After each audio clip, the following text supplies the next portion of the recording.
नालासोपाऱ्यात मन हेलावून टाकणारी एक धक्कादायक घटना समोर आली आहे। नालासोपारा पूर्वेकडील विद्या विकास मंडळचा तारडापाडा संतोष भुवन परिसरात सायंकाळी एका आईने आपल्या 15 वर्षीय अल्पवयीन मुलीची निर्घृण हत्या केल्याची घटना घडली आहे। या घटनेमुळे परिसरात भीती आणि संतापाचे वातावरण पसरले आहे। मृत मुलगी अंबिका प्रजापती वय वर्ष 15 ही 5 भावंडांमध्ये सर्वात मोठी होती। प्राथमिक माहितीनुसार ही घटना सायंकाळी 4:30च्या सुमारास घडली।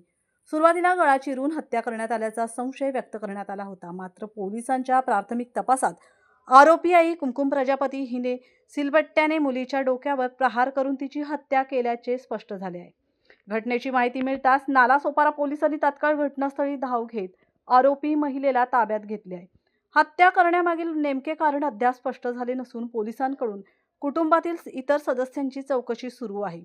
या प्रकरणाचा सखोल तपास करण्यात येत असून पुढील कारवाई सुरू असल्याची माहिती पोलिसांनी दिली आहे।